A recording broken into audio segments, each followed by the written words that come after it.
Vinay, thanks for joining. Hey Krishna, good to see you. Yeah, here also. Oh, you are now getting fairer. So last time I saw you, you had so much of dark patches on your face. Oh man, thank you. You're getting back to your old look. That's always.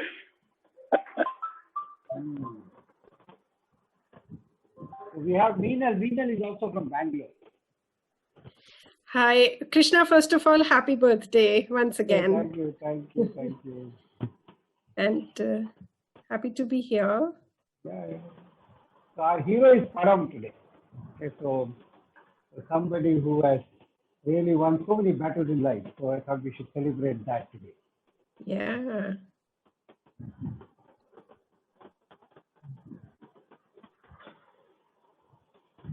So guys, can we start? I mean, we have around three participants already, 2 participants.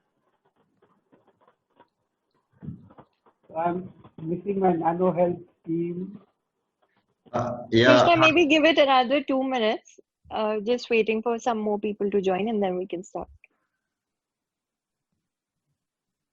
So it's like, as usual, it's like Indian stretch time, right?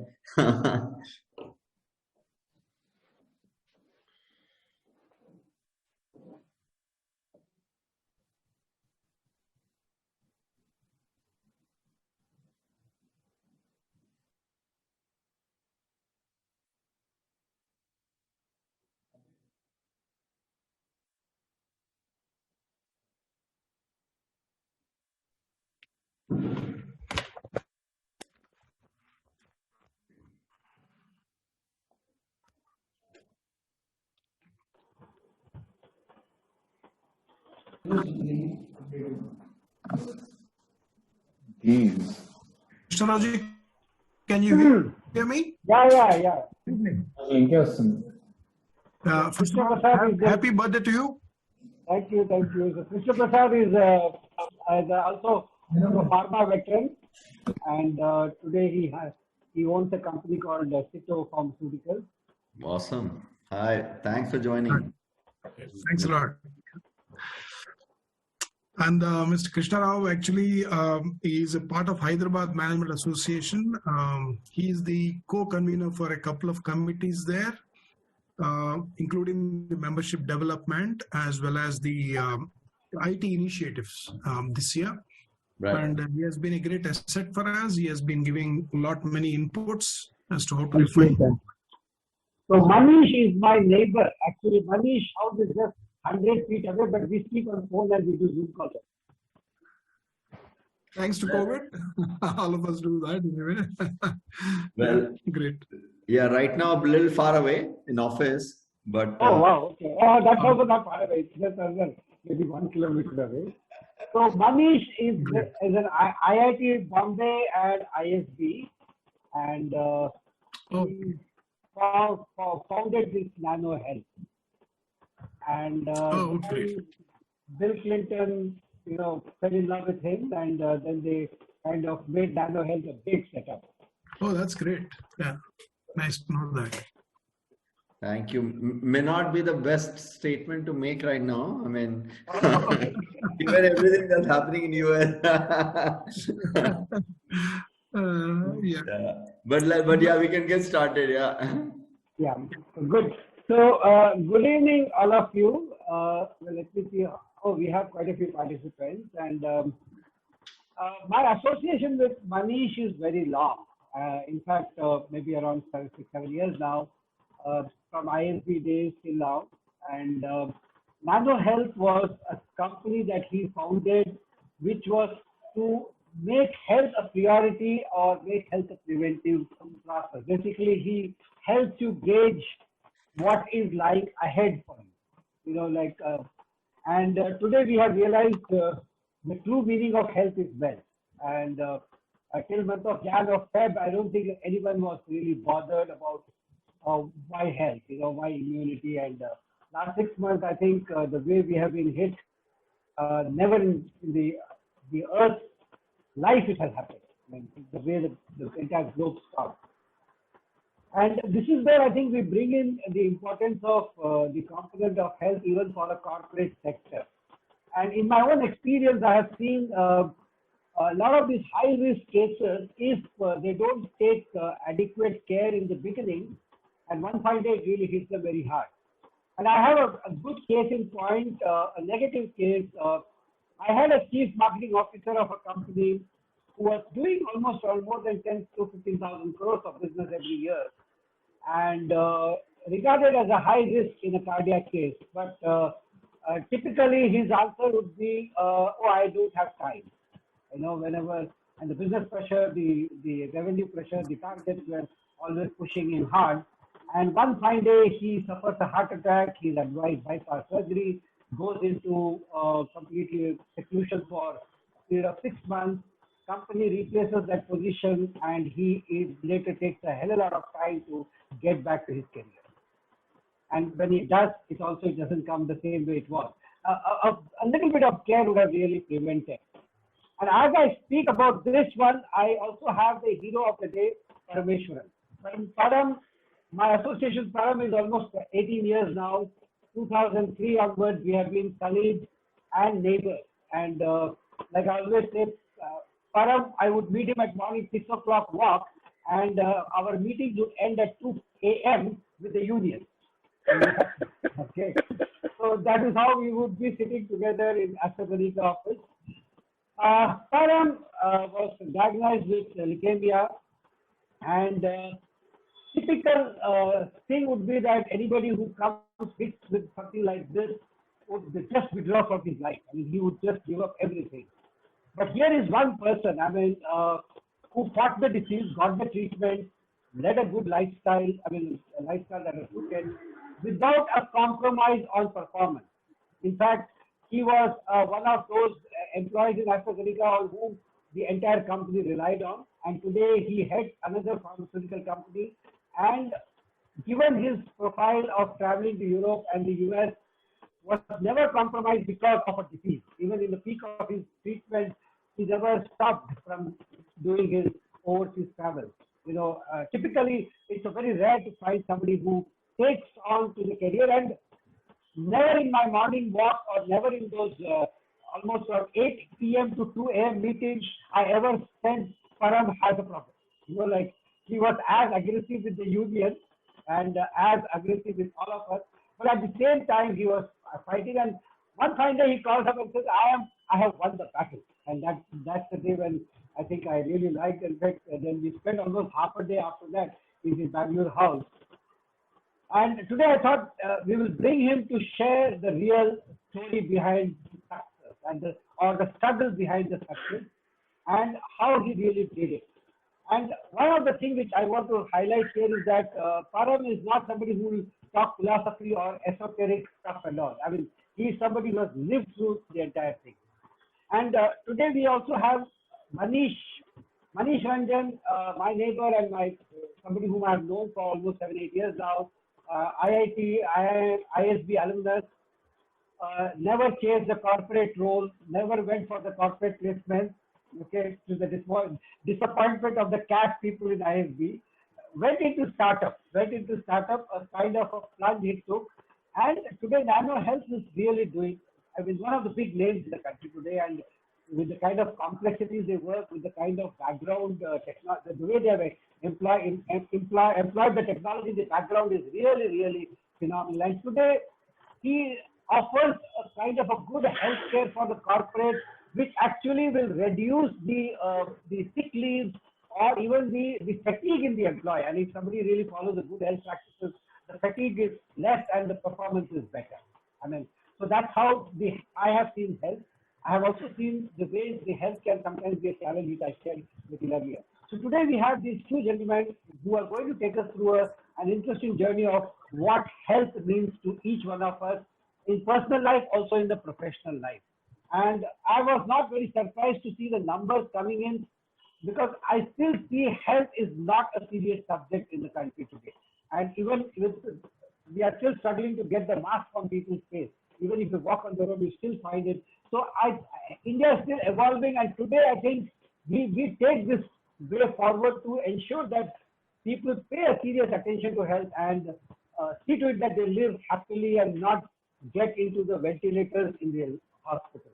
So let's, with this intro, I want to invite Param to share his journey. And by the way, Param's daughter also writes book, and she has also written a book on his journey. Okay, and she must be what, around 22, 23 now? No, she's 26. She's 26. Okay. And even at this age, she has done it. And Param is also a regular speaker in some of the forums in Europe and the US on cancer education, or helping cancer patients to fight the battle boldly. Param, over to you. Good evening, and thank you, Krishna. Thank you, Manish. It's been my, I feel so humbled today to, to be in this forum where the theme is prevention. And we go by the saying, prevention is better than cure. So with that note, I think I would like to start my talk for the next 20-25 minutes about my testimony. I think Krishna was quite magnanimous to, say a few words, but yes, it was a journey, and the journey started way back in 2004 with a diagnostic test. And that's where I would like to once again emphasize the importance of a diagnostic test.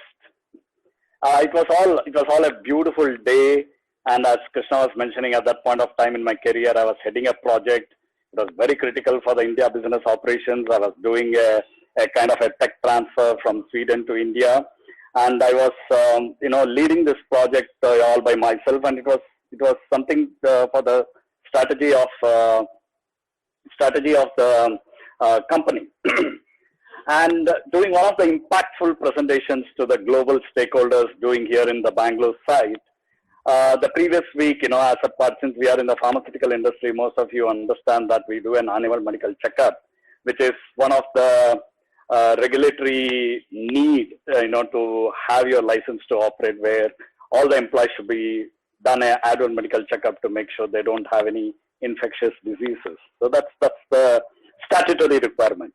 And as a part of that, I got my test done. And during the lunch break, my company doctor came and told, "Hey, Param, just like to spend a few minutes with you." He said, "You got some bumps on your WBC count. Do you have anything? And do you have any symptoms? Do you have a fever? Do you have this?" The typical questions, when you have a count going up. I said, "I'm absolutely fine. Don't you see me? I'm just running this project." And of course, he's been seeing me, running around and doing all this stuff, traveling between Sweden and India. He said, "No, I have nothing. Absolutely. If I had to, I didn't have a fever. It was during the winter, peak winter, during February." So it so happened that, we had to repeat the test, and we repeated twice. And both the times the counts did not come down. It's rather going up. And that's when, it kicked in saying that, okay, this needs a further little more of diagnosis. And I would like to stress here, I was asymptomatic. Okay. And going back to the theme of today's talk is a diagnosis irrespective of having any symptom. And in today's world, I think, that's very, very essential when we have to go through certain tests because of the various environmental reasons and stress and other things. I think based on the advice of our treating doctor, we may have to do certain tests at a particular interval. So I'll come to that. So the test was done, and we went through a lot of, further tests, and that's when the first time bomb kicked in. He said, "Param, I think we are now confirming that there is some problem, in your system. So we will have to refer to an oncologist." That kept my, heart. Just about, I think I was around 33, 34, peak of my career, fantastic family. The girls were growing. And the oncology, that evening, I was literally taken a little bit, there's a setback, because, the word oncology creates a fear. I did follow that. I was very disciplined, and that weekend, I went into that point of time, the HCG, which is there today in Bangalore, was called the Bangalore Institute of Oncology, and I gave my samples. I did those, whatever has to be done, as advised by my company doctor. And in a couple of days, I think, somewhere during the mid of the week, we got the results. And the final time bomb came to me and my wife, which resulted as it was, because there were a series of tests, when you have this kind of account, they had a protocol, they said, we'll do this, we'll do this, we'll do this. I did everything. I didn't say, no, nothing, I'm fine. I didn't challenge. Even at that point of time, I was asymptomatic except for the fear that was there in me. And the results proved to be that I have a type of leukemia, which is called chronic myeloid leukemia. And I think, I would like to tell this audience, prognosis versus diagnosis. The way the doctor told about that, that's extremely important. I think, as a part of, our patient advocacy programs today over the last 10, 15 years, many a times, sometimes the doctors and the lab people are quite blunt. They just put it straight on your face and without giving you a clue. But my doctor, fortunately, he was very clear. He said, you remember, Param, it's chronic myeloid leukemia, which means it's not like the movie theaters where you see the hero getting a disease or the heroine getting it, and within the next 3 hours she just vomits blood and she's down onto the death. It's not that. It's chronic. It's going to be slow. It's going to be taking years, in certain cases. But we have a treatment for that. So there is, fortunately, across all the cancers, chronic myeloid targeted therapy treatment, but it costs you a fortune. At that time, it was about 2 lakhs per month, or you have a bone marrow transplant. So both, again, took me back saying that, oh my God, what do I do? Because at that point of time, I was not earning that much to get a treatment taking those kind of pills. Never said and done. I took it at the face value, and that gave me a kind of a strength. Okay, it's a chronic, means I have time. I need to act upon that, and I need to take whatever has been advised. And that helped me to, I got the diagnosis, I got the prognosis. Now the next step is to say, okay, what do I do next? And, sometimes you also have to be blessed to get the right disease or the right predicament. And this particular, disease had a patient assistance program given by that company, which is Novartis. And we were enrolled into that, and I was put onto that program as a part of my earnings and my annual income and things. And I got this medicine free of cost. That's where, when you see in my introduction, I represent an organization called the Friends of Max, which is a community of CML patients, and it's run by the Max Foundation. Max Foundation, along with Novartis, works together and was running this patient assistance program for the last 20 plus years across the globe, and I'm a part of the CML community. So I started on that. Treatment was fantastic, and the protocol, again here, I come back to the protocol of diagnosis. I was, especially being a chronic ailment, there's a protocol that I need to get my test done every month, so that, and that's a part of this patient assistance program also. So the program is in such a way that all the patients gets this medicine free of cost. There is a protocol where, based on your stage, how many years you have been in the program, it comes, initially it's a month, then it goes to 2 months, then 3 months, then 6 months. There's a protocol, and there are certain tests that you need to do. There's a typical blood test, then there is a molecular test. So I adhere to those tests. That's extremely important. Like when you have a chronic, be any predicament, be anything.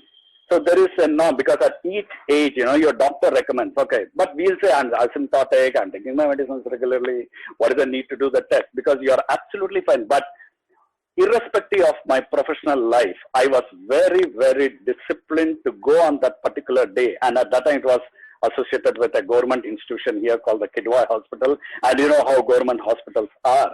But irrespective of that environment, that condition, I made it a point to go there on those days, because those appointments I had to fix it. I used to get my test done. Now comes the success of having that discipline. Across the world, 3 to 5% of the patients unfortunately fall into the resistance, especially with this drug. But today we have many patients who are doing extremely good. And between 2004 and 2006, I was doing good. I went up the career. Krishna, as a part of the HR lead, knows that what kind of talent investments they did on me, and I was actually accelerated on my professional path. I was made the head of the operations at that point of time in that company, and everything was going good. I was also, put onto an additional learning program with the Warwick University in the UK, and I started my first module. It was a learning come industrial experience come leadership evolvement. It all came together, everything back. And that's why, at the beginning of the conversation, Krishna mentioned that, you started becoming fair and you got your original color. So actually one of the side effects of this pill, people get quite scared to take a pill that is related to oncology. But the best side effect one can always get is, you started becoming fair. And I become even more fair than what I am today. Well, all said and done, life came back to its normalcy. But nevertheless, I was very disciplined on the diagnosis. I used to get this blood test done. I used to follow the protocol, and I was very, very clear on to make sure that I was asymptotic. Throughout this 2 years, I never got a bump of any fever or any kind of that, except for some mild, that's typical when you eat something, you get your loose motion. But otherwise, I was, going as per my norms. With those tests done, and I did this module. My first module was in 2006 in September in Warwick University. So I did this module. We had gone as a holiday. We just clubbed it as a holiday. The kids were small at that point of time. We went there. At that time, I started getting mild fever. And about a couple of months, my hemoglobin was slightly coming down. It was one of the side effects as per the treatment. So my doctor said, okay, you go on to an iron supplement. And I started on an iron supplement. But as you walk and I used to climb stairs, I could feel that, kind of you don't feel good. You feel tired. You need to sit for a while. And we had this long journey. So I got mild fever when I was in it. It was quite cold at that point of time. Late September, early October, where the winter started just kicking in. So it was quite feverish, and I thought, okay, it must be all fine because weather change and things like that. I come back, and October I go back to my test. To my surprise, except for this fever, I had an unfortunate event of counts going crazy, what we call the blast crisis, which means the chronic stage of the disease. Suddenly, it's all about mutation because I'm not going into the biology part of it. So it unfortunately had developed a mutation which went into the last stage, what we call the blast crisis. My doctor was completely taken aback. He was shocked. He said, I've never seen such an incident. But again, the diagnosis of doing those tests regularly enabled me to realize that yes, there was some fever, my hemoglobin, but that is not directly related to. But my disease had progressed, unfortunately, and it doesn't show up. It just showed up in October. September, August, July, all my counts were quite normal. Even that day, my counts were normal. But I had all those unwanted cells on my peripheral blood. Then they repeated a bone marrow, and they said, no, Param, you have developed resistance for this. Now the second generation drug has come, or you need to do a bone marrow transplant. Okay. So bone marrow transplant, if I had to put it in very simple language, it's like going into the mother's womb and coming back. I was 36 and I had a choice to make. Do I leave or do I just give up? And having got diagnosed and having got this diagnosis with a solution and going back to the state that, there is a cure, I opted for a bone marrow transplant. And I was fortunate that I had an elder brother and it matched 100%. So we decided to go back to Vellore. And the golden words, which I will never forget, the hematologist, he's the chief hematologist in India, Dr. Maman Chandi, many of you would have heard him. The first thing he said is, Param, you have come to Vellore. Under this, I was absolutely fine. He said, Param, you are asymptotic. You still don't have symptoms. For the counts that you have, you won't be even sitting here. You would have been, in one of those beds in the bone marrow unit, transplant unit. But today you're sitting in front of me. I want to do that transplant now. Are you ready? And why I was in that stage is because of those diagnostic tests done on a regular basis, though the symptoms may not throw up, so we should not wait for the symptoms to throw up, rather have a preventive mechanism to catch the disease as and when it comes. And that was the strength for the hematologist to work on my bone marrow transplant. And between October 2006 and January 2007. It's a long process. I'll come to that on the coping strategies. It was a long process. So I went through the bone marrow transplant. I got transplant. So I got 2 birthdays. I'm quite fortunate. So November 6th was the day I got transplanted. So that's my 2nd birthday. May 14th is my official biological birthday. So I celebrate 2 birthdays. I'm quite fortunate for that. I cherish that. And I went to the bone marrow transplant. It was not the phase in my life where even my worst enemy should not go through it. So all during this process, right from the time of diagnosis, during this phase, of course, fear does have kicked in. But my coping strategy was, to say that it was my body which had this cancer, but my mind, my mind is absolutely clear. My mind cannot have cancer because it's all energy. My bone marrow has got some, Philadelphia chromosome, some chromosome has gone haywire, some mutant. It's all fine. But my mind was absolutely clear, and I was very confident that I'm going to live there is a purpose in my life where I want to live, and I want to put smiles on my family's face. I also want to put a smiles on the larger community in the society with my testimony. So there, I conquered the fear through my faith. The whole cancer was a mess, but I decided to give a message, which is what I'm here today to give that message. And a test, it was a testing time, right from the initial diagnosis to this last stage. So I converted my test into a testimonial, and that testimonial is what I'm presenting to you. So when we look at the themes, and a cancer coping strategy is something I can talk separately. But today I would like to really, stick to the norms on prevention versus diagnosis. And I also meet larger other group of cancer community, especially breast cancer. And I have live examples where the early diagnosis has literally brought those patients back on track. And I also have seen cases where people have neglected, irrespective of showing the data. They said, no, everything is fine. I'm doing this. I take this. I do that. But the disease has progressed. And once the disease progresses to a certain stage, it's very, very difficult for the doctors to manage. And in the current condition, for the kind of systems that we have, and for the organization like what Mr. Manish is heading, I think we have the best infrastructure. We have, quite a optimized cost to get those tests done, and spending, a couple of $100 or $200 here and there is much, much more beneficial than looking at a long-term cost and at the cost of life. And so in summary, I'm just looking at the time. So probably, yeah, in summary, I was asymptomatic to do. I had no symptoms. And the diagnosis, helped me to really gain control on my disease. And another element I think I would like to share here is, when you do a diagnosis, initially, your cholesterol just goes up or your sugar goes here. At least it gives you an insight as to what's happening in.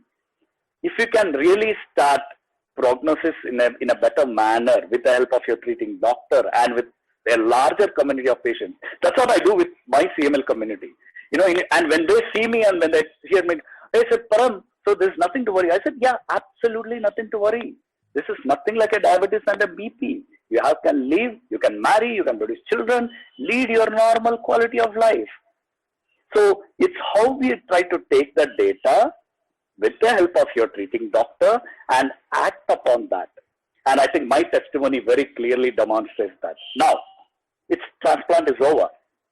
So it takes about roughly 2.5 years for the whole parameters to set. And I had a very bad reaction.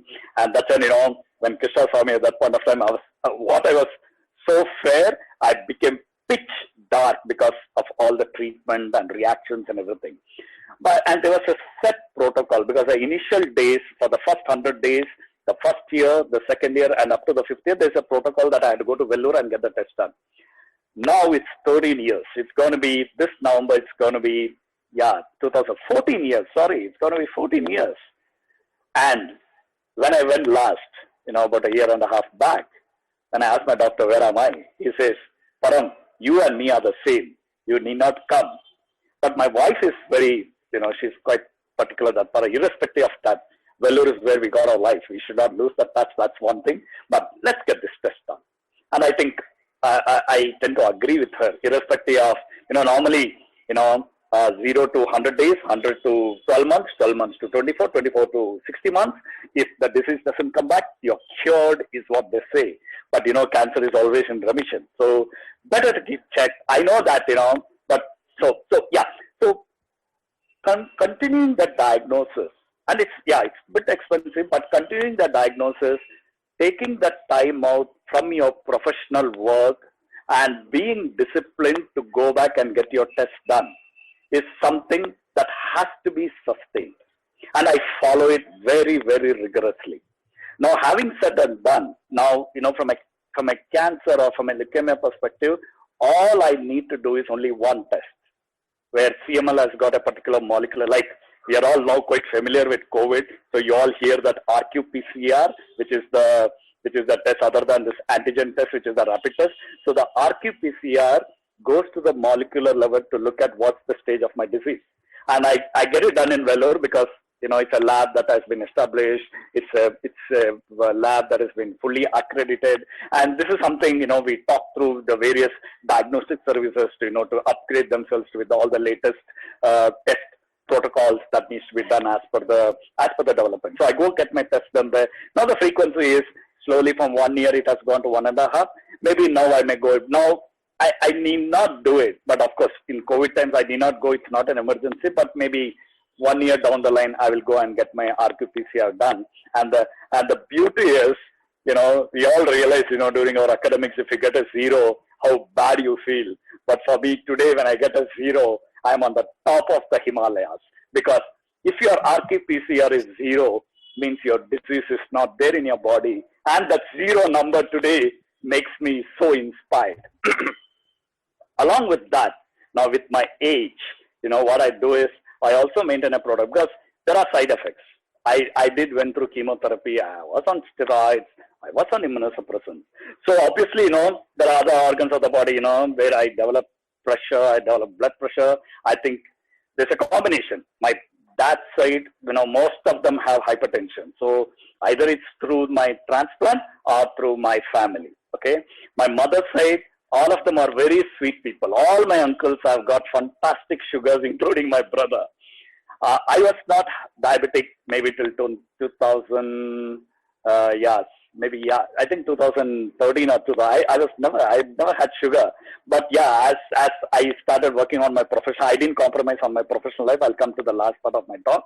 I made it a discipline to make sure that I do my blood test on a 6-month basis. So I got my test done, and that's where I got to realize that I got sugar. So now I maintain a 6 months, regime. I maintain a logbook. I got a sheet in my laptop. I enter all the data. I send it to my family doctor, and he knows in and out as to how my graph is, where we are, and we have so many applications today that we can literally look at how our health profile is.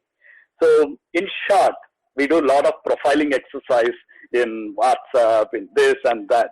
Can we just focus to take some time to do our health profile? Nothing to be scared. It's a data. It throws up. Okay, it may throw up some count here and there, some lipid profile. It just shows you can catch it then and there. But if you have to start on a medication, don't worry. I'm in the pharmaceutical world. I produce medicines.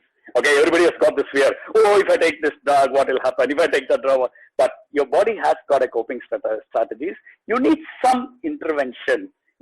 Of course, nothing to beat physical exercises, yoga, meditation, all that needs to be there. But sometimes, there is a constitution in our body which needs some intervention. And introducing a medication, a lifelong medication, is not a threat anymore. We got some fantastic medicines across our portfolios which can help us to further improve our quality of life.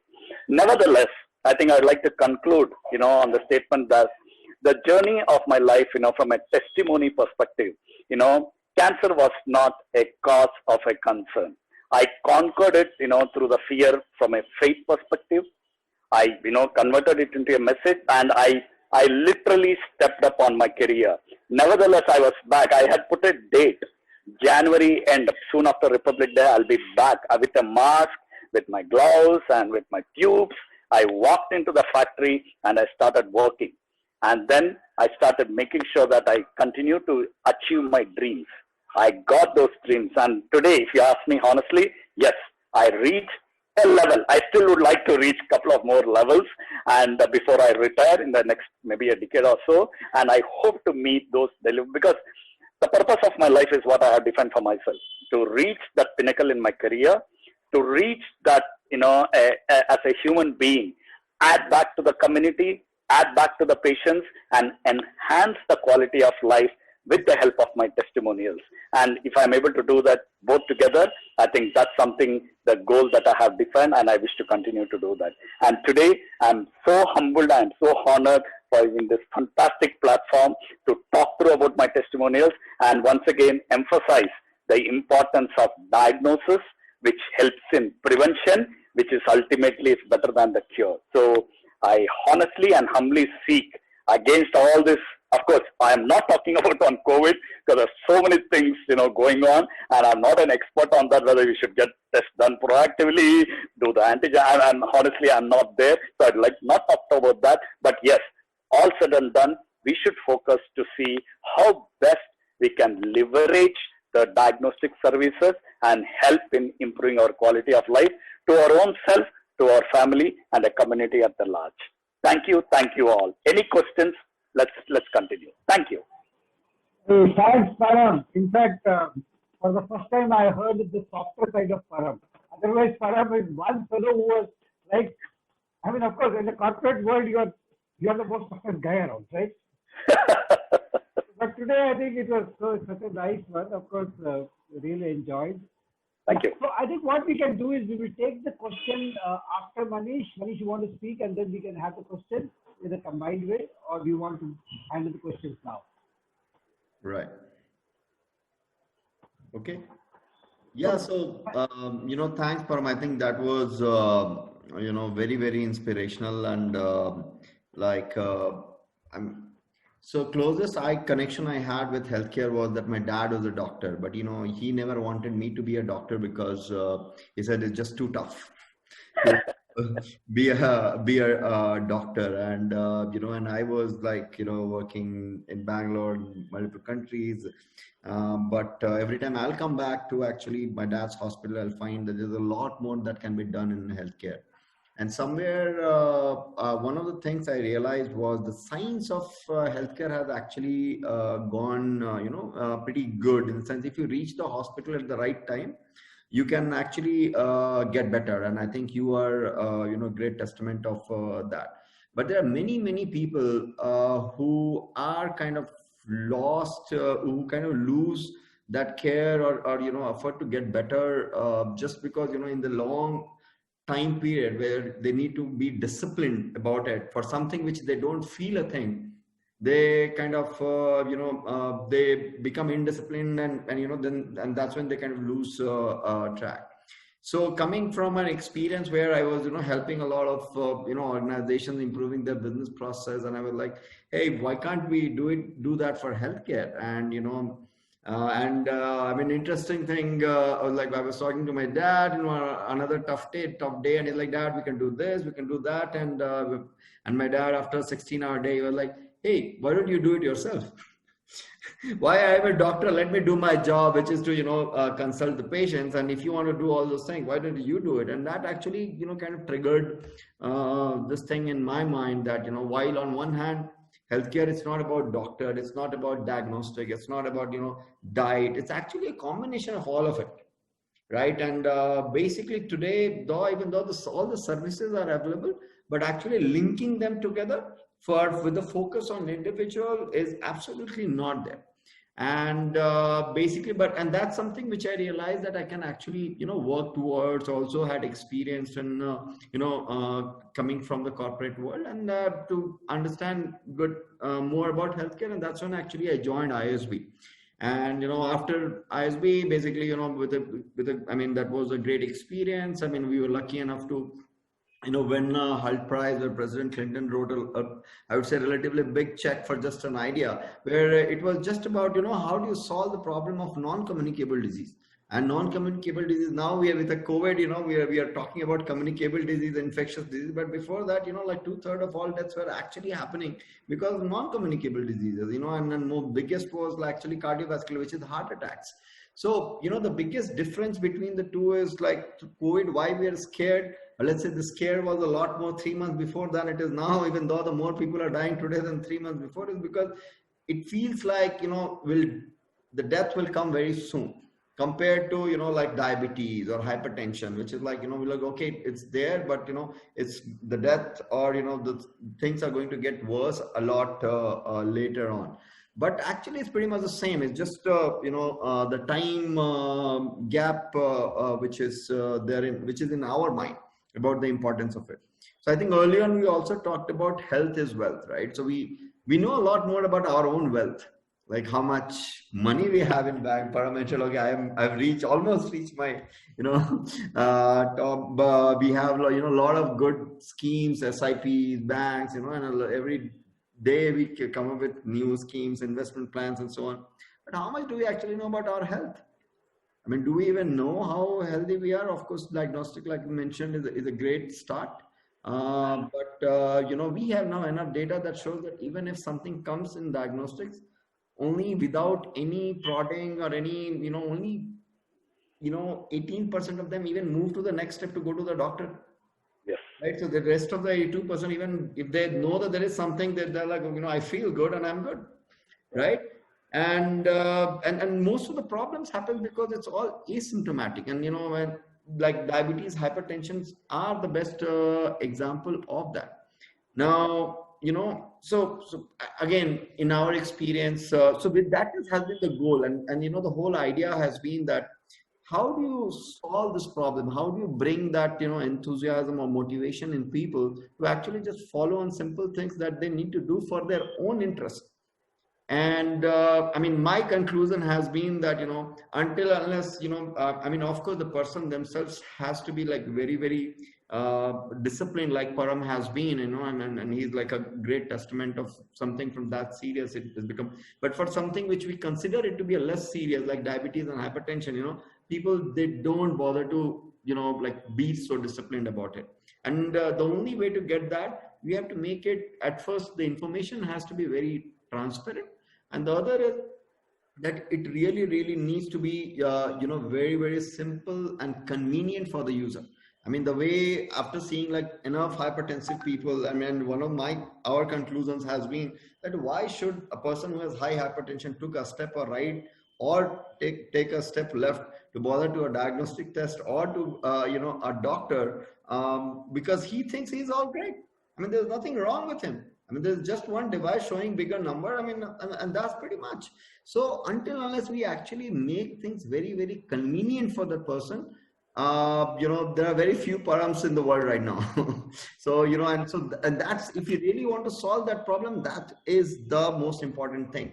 And when we talk about like, how do you make convenient? And that's where, the workplace, especially becomes very, very important, because where people are coming together, can we make, just like what happened in Param's case, but can we make it like simple, periodic visit, inform them when they should come, when they should not be coming, and so on. So in our case also, like I remember, we were talking I went to a corporate after 1 year of our, I was talking about what has been the impact, what has been, the interaction between, our team and the people, the employees, and the HR called me and he was like, hey, I'm sorry, I can't come today. And I'm like, okay, what happened? No, one of the VPs actually is in the hospital. He's going through, a heart surgery. And then I went back to my team and say, hey, this is exactly why we exist, to prevent such a thing. And why did that happen? So when we actually dig into the data, we found that in last 6 months, we had sent 8 messages that, hey, you need to go through these diagnostic tests, you need to meet the doctor, and somehow he didn't bother to do that. And then when we send that to information to the HR, and like, okay, I get it, we understand. And since then, of course, the complete perspective of the healthcare at the workplace changed. So, and like, of course, merging this process and healthcare. So healthcare is again a little very complicated. For example, like we just came to know about one disease, let's say leukemia. Within that, there are maybe multiple kinds. When you talk, every disease, has its own pattern. And that's where, for have their own doctors, have their own tests. And it's actually very, very, difficult to, once you start imagining at thousands and thousands of people, how do you do that? It's actually very difficult. But that's exactly what we're trying to solve using the technology.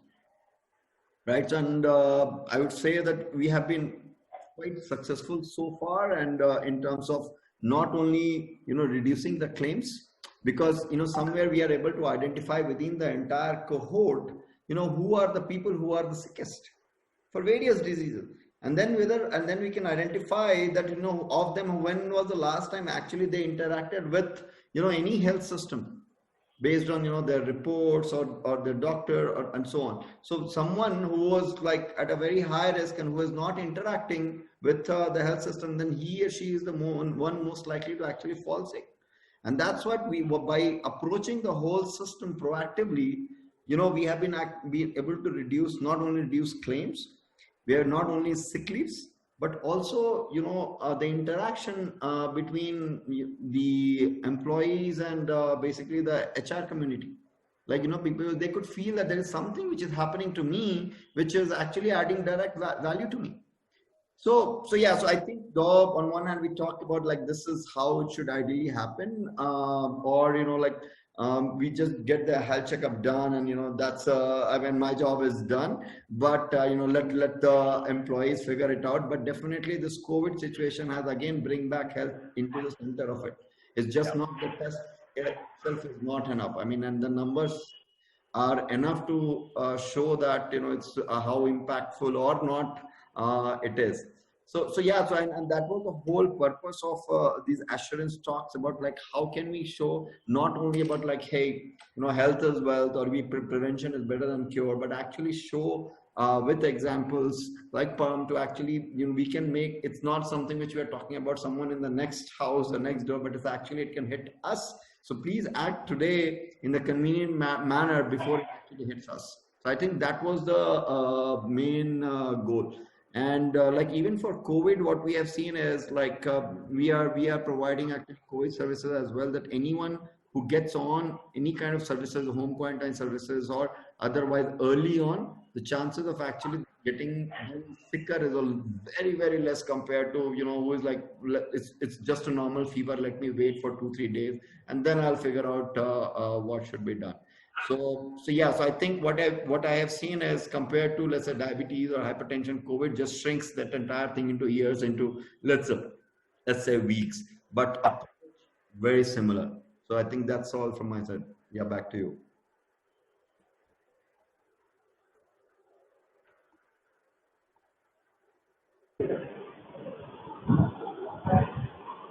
Manish, you're done? Yeah, back to you. Yeah. Good. Thank you, Manish. Thank you, Param. And now let us open this space for questions from the audience. If there are any questions to both Param and Manish. Param, of course, will talk about the fighting strategies where we saw that.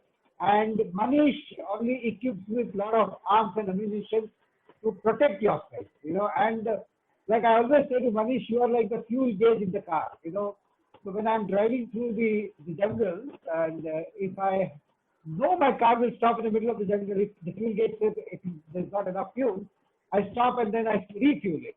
But what happens if I don't carry a fuel gauge at all in my car and it stops in the middle of the forest with no fuel? What happens? And I think that's where the entire diagnosis and the regular checkups and the kind of data support that you get from Nano Health. Basically, Nano Health keeps you informed about every month, every week, every fortnight. You know what the trends are. And Param is a very solid example where if you can track the trend and if you take the right corrective measures in time, things just work. And one of the amazing things with both these guys are Param and Manish. They all both are engineers.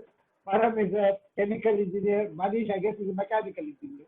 So I think an engineer is somebody who knows how to keep track of things and where predictability of an engineer is very high. And today they have both bringing the predictability in the medical science, which was always been very unpredictable. So I think today that's the thing. So the floor is open for question and answers with the audience. So you can unmute yourself and raise questions.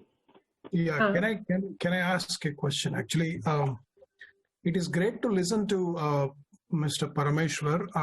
I mean, it's a really bold tale and probably a very ideal thing for a patient of the CML one to start with, and not just the cancer patient, but any patient. When he talked of the regimen, the diagnostics, the timely one, the discipline that's involved. I would request Krishna Rauji sometime we plan a session at HMA with him per his convenience. I mean, we can talk to the vice president, try and do that. That's one. Other one was, I wanted to just check with Parameshwaranji whether there is some sort of a counseling by the CML society, what he's talking about. He is part of an association which has the patients and they share the knowledge. So we could actually have him give a talk in Lions clubs, if possible, for him. Or of course, definitely in HMA for sure. And I would appreciate if you could probably write a small, about his experience on the do's and don'ts, probably the standard operating procedure of a CML patient when he finds it, okay, how he is going to go about doing it. As he said very rightly, the cancer is for the body and not for the mind. That's the objective. Actually, today he has infused a lot of confidence in me. I'm sure the moment he talks to a group, he would do, and more will be benefited. It's not just us today here, but more. So I would request his participation through you, Krishna Rao, sometime in future, in whatever possible, whether it's a Lions or HMA, or probably a write-up. We have the management review.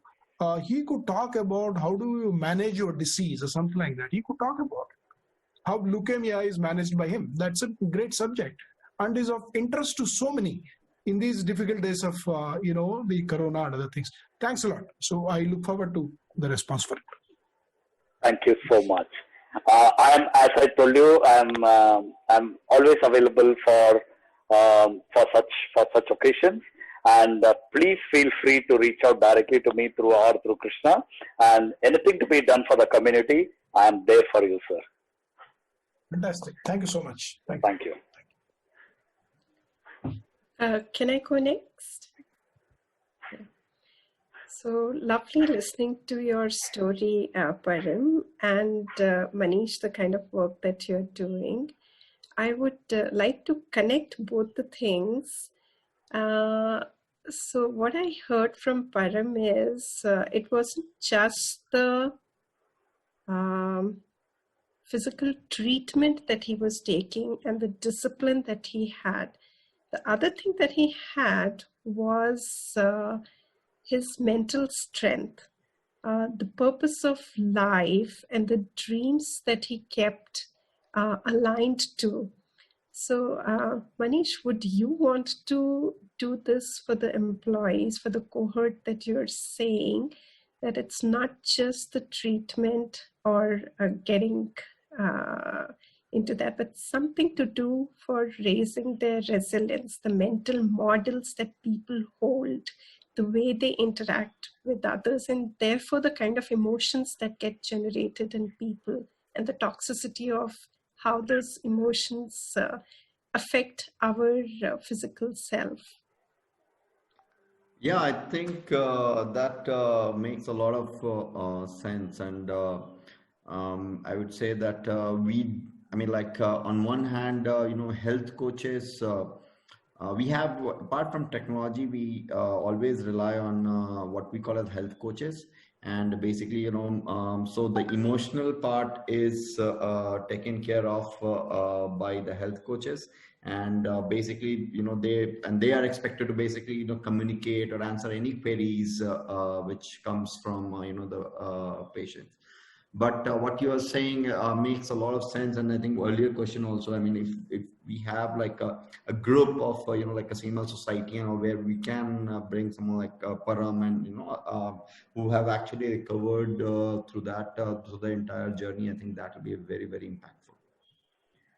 Yeah. Right.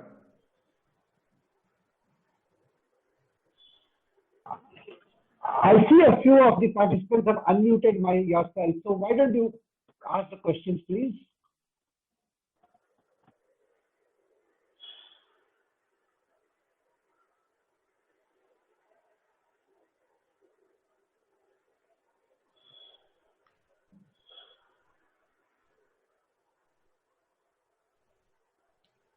So, Krishna, just an observation. Maybe Atmatva can also contribute something when it comes to emotional well-being, and maybe starting some practices. So we could help with that. Yeah, in fact, Meenal is the CEO of Atmatva Consulting, based in Bangalore. And Atmatva is one consulting firm which is really doing great job. Started during COVID and we have excelled during COVID. That's the magic part of Atmatva.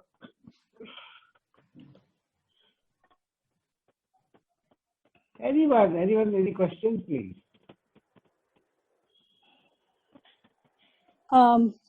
Yeah, I would like to just just tell about a few things, which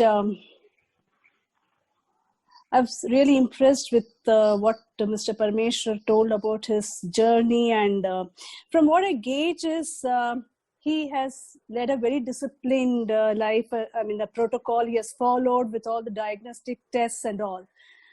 I was just wondering, not everyone will be like him. I mean, going through just follow the test rigidly and, you know, follow all those things. So how do we get the general public awareness? I mean, how do we make them understand?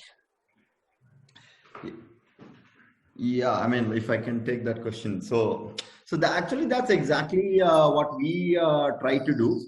So, yeah. You know, so at first identify who needs what kind of care, and that's usually either comes from diagnostics or, you know, the doctor consultation after that.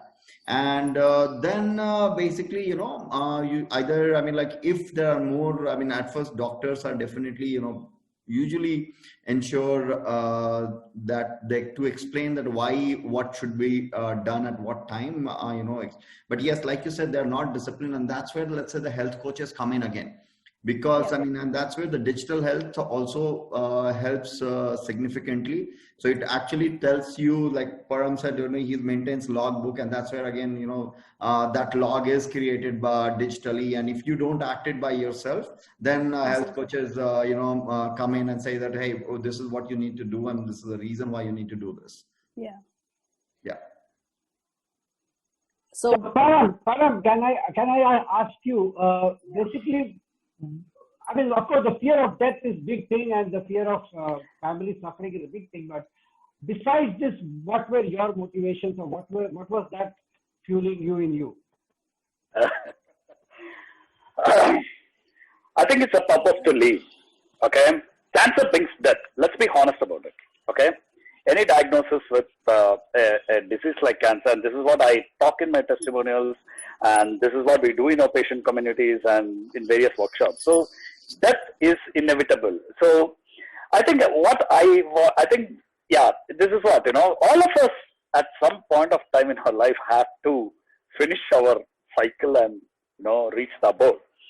But a patient like me, you know, what I realized is, I think I got a boarding pass ahead of all of you. Okay, but I chose whether should I board the flight or keep that boarding pass when I decide to board.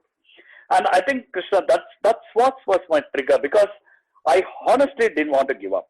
because, I knew this is something that which I can control, because this, well, what's a big deal? After all, some mutation and some chromosome here and there is okay. Let me manage. And once I got control of that, once my mind did not get the cancer. Okay, my mind was very focused, and I was still, battling it around with a lot of setbacks, and you keep getting setbacks. That's another drawback with this disease. And that was my motivation, to live and to live life to the fullest.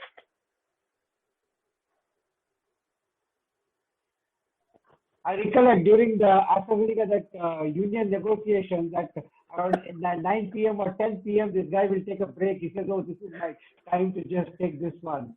Yeah, And, exactly. And then we would drive back home at 2 a.m. in the morning. Yeah. Remember? Yeah. I think to Mani's point on the previous question, on the health coach, I think this is really coming up in the Western world. When I see a lot of communities and, patient centricity, Manish, when the patient talk, and this is something we have evolved over a period of time. We talk to the patients, we talk to the caregivers. So the voice of the patient told to the newly diagnosed, and this works even in Tata Memorial. I've seen in many hospitals, and I try to work with a lot of doctors. So what they do, they just put their newly diagnosed patient onto me, and when they hear from the patient's voice, it has got a paradigm shift. And I think for the general community, I think we need to create this health coaches as a norm, and that should bring that. And a health coach can create that. Connect with the patient and try to, because all said and done, doctors don't have time. Let's be honest, okay? A doctor has to see X number of patients. So he sees the report, done, he gives you, and Indian doctors, they are very rarely we get that emotional connect as a doctor-patient relationship. It's very not easy. But I think health coach, I like this word, Manish. So we need to build this community and bridge that gap, so that the patient then the general community will say, okay, let me go and do the test. I have somebody who is not going to scare the shit out of me to say, oh my God, you have this, you have this, you have this. That's a great idea, and really look forward to see how best as I don't know what to call. Should I call a survivor? Should I call a warrior? Whatever it is, we can help in building those kind of a community. Yeah, thank you. Okay. So, Param, how was your family? I mean, basically, your wife and your two daughters were coping up when you were going through all this thing. I know there must have been so much of stress and tension at the home front. I think it was a beautiful, coexistence, when they saw the vibes from their, from my daughters, from my father, from how their father was coping up, and my wife, she cried only on that particular day. In fact, she said, the day we got diagnosed of CML, that day she was completely shattered. She locked herself in the room. But I don't know what spirit she got. The next day morning, she said, Param, we are fighting this together. So, and that kicked in, a kind of another confidence, because I didn't crash. I was quite strong and steady. So that created that. So what happens is, this is what happens with the confidence. Once you create that, it starts rolling with your family. And the family was, all sudden there to, walk through this different patches. It had its own challenges, but we coped up as a family together. Yeah, in fact, I remember 2004 and 5, I think even the morning walks in Malleshwaram, 17, 18 cross, I would hardly see any stress on Param's face. It was as normal as it can just be. Any questions from anyone else?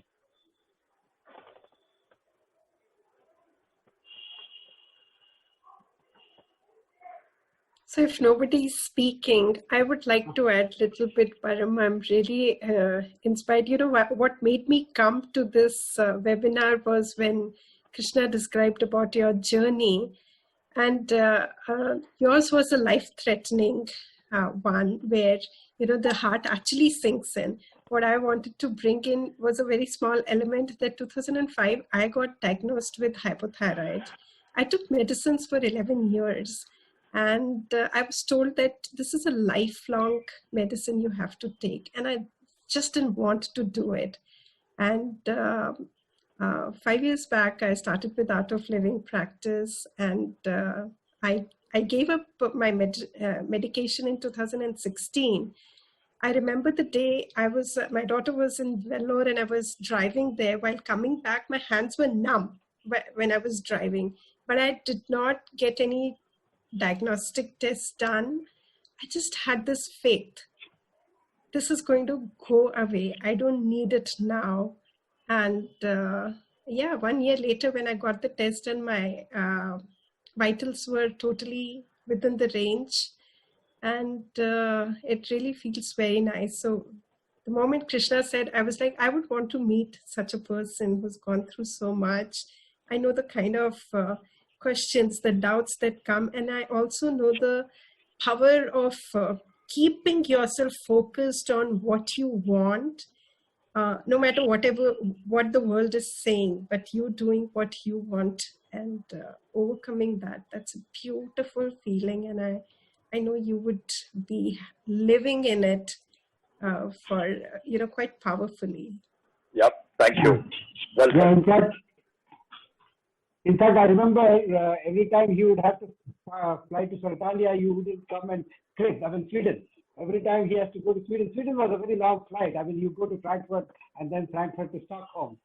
And that 10, 12 hours, I never came across one time Param would come and say, no, I can't fly because I am under treatment. I mean, he would be just there to pick the bag and get into the plane. Great. Keep inspiring. Thank you. Param, actually, I should tell one big thank you to you now, because I myself, I'm a cancer survivor. I was diagnosed with thyroid cancer, and I have followed everything, and now I'm free. I mean, I'm cancer free. But you see, like you said, I am not that disciplined like you taking the tests. So when you told me, it actually hit me that, I'm not doing what I have to do. So this is very good on your part. I mean, you have actually rekindled, all those memories or the whatever I underwent, it has come back to me, and I really, no COVID existing, but then I'm going to go ahead, do my basic tests all with the thyroid. Thanks for that inspirational talk. Excellent, Vijay Lakshmi. So, thank you. Yeah. Excellent. So, if there are no questions from the audience, can I ask Shrishti to take over? I mean, just if we can give a couple of minutes, and if there are no questions, Shrishti, would you like to conclude? Sure. Shrishti Are there any Sahu more is questions? Yes, I'm here as well. Yes. Hello, Shrishti everyone. Sahu is from Nano Health. She operates out of Gurgaon, and somebody who's now kind of hand-holding the entire Nano Health along with Manish. Manish had to unfortunately drop off, but Shrishti is there now to close this session. Yes, I'm here, everyone. Thank you so much for being such an engaged audience today. Big thank you to Krishna, whose birthday it is. And I had no idea while scheduling the session. So I'm so grateful for you for taking time out, and obviously our fantastic speakers for the day, Param and both Manish. I think you both emphasize so much on the importance of early diagnosis and prevention. So thank you for bringing out this message again for our audience. And thank you to everyone who attended and making this first session a big success. Thank you, everyone. Thank you. Thank you very so much. And just to close, I think we missed, Param, we should have called your daughter also. She should have been there, and she's somebody. She's not well. Yeah, she's not well today. Yeah, she's a bit down. Yeah. So she is one who prepares Param's most of the presentations, be it in Europe and America. Good. So thank you all, and thank you, and very good night. Thank you all. Thank you so much. Thank you.